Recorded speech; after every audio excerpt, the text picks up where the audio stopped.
Happy day, motherfucker! This is DoonTheFox. Signing off.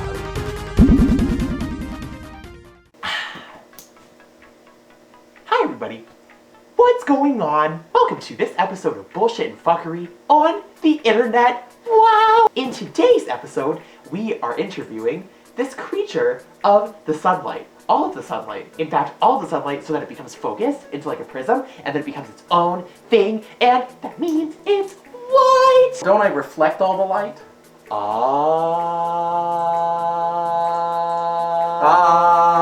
Maybe. Oh. Boo boo baby tears. Booby baby bunny rub it. Boo boo baby bunny bunny. Rubber baby buggy bumpers. Rubber baby buggy bumpers. Ruby rubber baby buggy rudder. Oh my god! How do you do it? I just practiced. That is a lot of alliteration. Yeah. Oh my god. Oh my god. Oh my god. My god. It's been something like a few years that you've been collabing with this crazy mac and cheese fox. So I thought it would be fun, because you have a lot of important life changes coming up soon, to ask you some questions to share with you guys the profile of one of the most amazing woofers I've ever met in my life. We're going to begin with all the way back land. I love that land! Well, tell me a little bit about when you joined the fandom, when you figured out your character, all that fun stuff. What really drove you to become an animal people? Well, I'd have to say around 1999. Oh my goodness, I was a little vulpine then. That's when I came across Temple of Luna, and I was involved in different various chats, such as Tapestries, Furry Muck, Wolf Home, Furcadia. And I just chatted on there a lot and kind of got to know people, and then I discovered the furry arts and stuff like that, but I was more involved in the wear community at the time. As things progressed, I discovered furry, went to my first furry convention after attending a few wear conventions, which are a little different. More outdoorsy. We spend a lot of time just rough camping in the woods and howling at the moon and things like that. Wow. Sound effects. Yeah.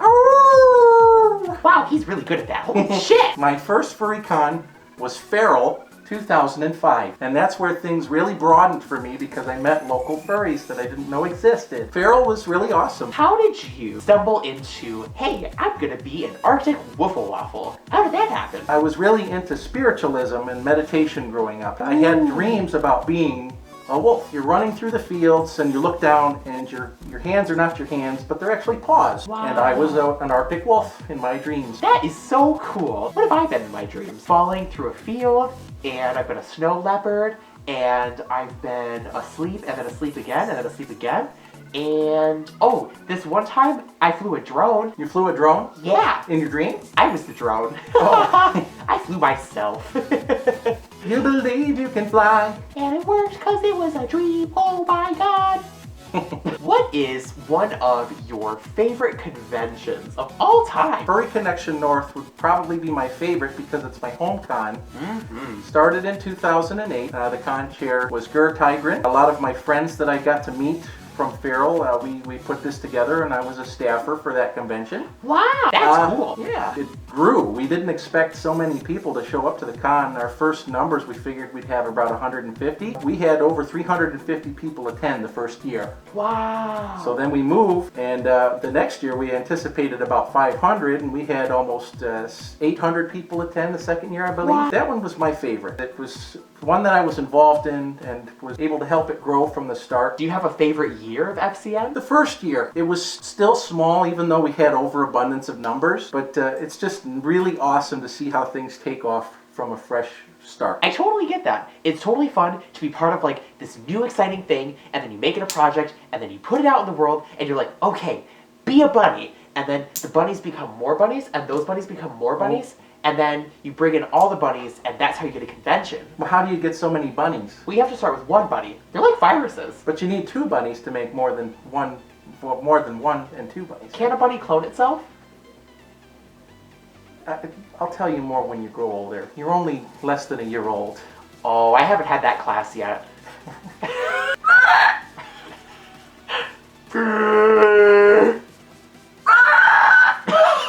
Tell me about one of the worst convention experiences you've ever had. I went to 2 outdoor conventions prior, and in my first city convention, I decided I wanted to go to Anthrocon 2006. Oh. And I went there and I didn't know anyone. I was very lonely, didn't really know what to do, and It was just too much. Too much stimulus all at once, and I just didn't have a good time. Aw, yeah, I totally get that. My first year going to MFF, it was like, we knew a few people, right? But you get there, and the hotel is like way high up there. And there's so many animals, and they're from all over the world, and you're just like, where do I start? Who do I talk to first? And it was like, we were standing in the red line for way too long! Oh my god! Furry is getting so mainstream nowadays. Yes, we are soon gonna not be hipster. Damn it! Oh well.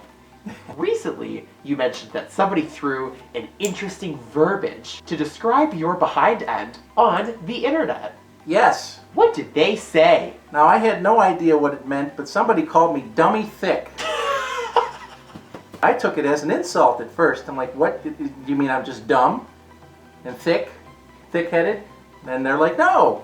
And they sent me a comic, and it was of Solid Snake. He says, Colonel, I'm having trouble sneaking around because I'm dummy thick and my ass cheeks clap together and it keeps alerting the guards.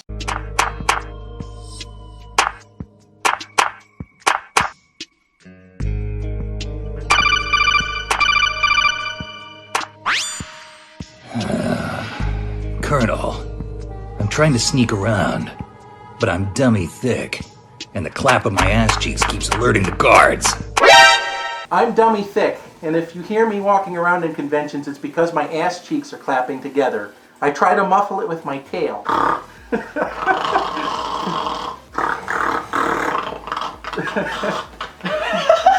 Cocaine? The line. You're like, oh, cocaine. Cocaine. We have one, well, it's going to be a few questions, but basically one more question. Okay. The future. Whoa! You have big life changes coming up. Whoa! Yes, I do. Where are you going? Arizona. Wow! He was a Michigan floof, and now he's going to become an Arizona floof. An Arizona floof. I'm going to miss you tons. Oh my god. Whoa, Aww. OMG. But it's really exciting stuff. Your life is going to be like, whoa, no more snow, all of the dry heat, and a lot of tan people. Yeah, I've been to Arizona a couple times. Winter is funny because it's like springtime here in Michigan. Oh, wow. And people, I'm wearing shorts and a t-shirt, and people there are all bundled up like it's wintertime, and they're looking at me like I'm crazy, and I'm looking at them like they're crazy. With that in mind, since you're basically going clear across the states that are united to be from one location to another location, what is the future of the internet waffle sensation? Considering my age, I may be looking to retire soon. Oh, no! You're not ready for Medicare. You did say I was a gray muzzle. That's true, but you're not a white muzzle. Oh, yes, you are. Oh, Yes, I am. Foxes are colorblind. Ah! All canines are colorblind, I believe. Well, But you're a vulpine. oh, that means I'm a rat people. A rat people? Thank you. You're welcome. Excuse my sniffles. They don't make Claritin D for foxes. Fuck!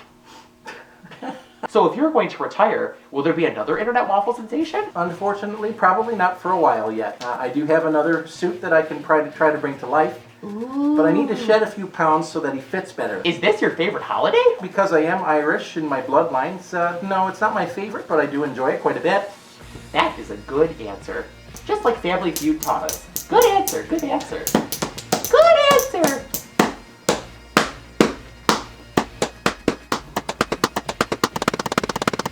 It's gonna be St. Patty's Day soon. Yeah. Wow! Woohoo! I may still try to make appearances at the conventions over that way. Oh, of course. More or less, I'm probably going to put this guy away. Who's the next guy? Some of you may know a certain Scottish-Irish setter that's out there, Brassica McDiffin Bentley.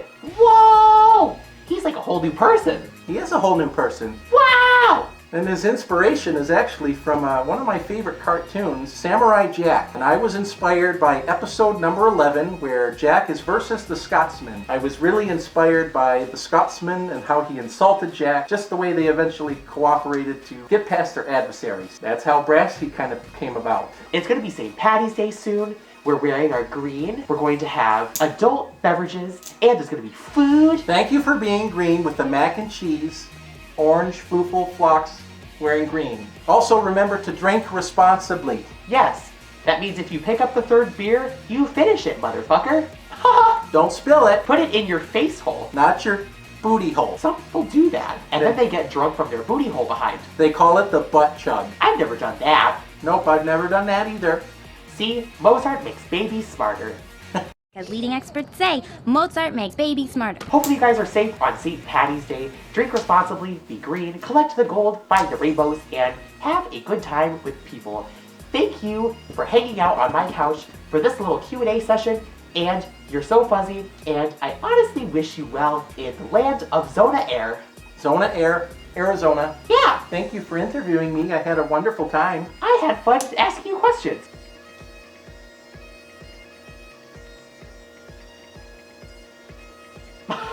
Well, that's all for now. Thanks for watching, and we'll see you guys in the next episode of Weirdness on the Internet. Bye! Bye!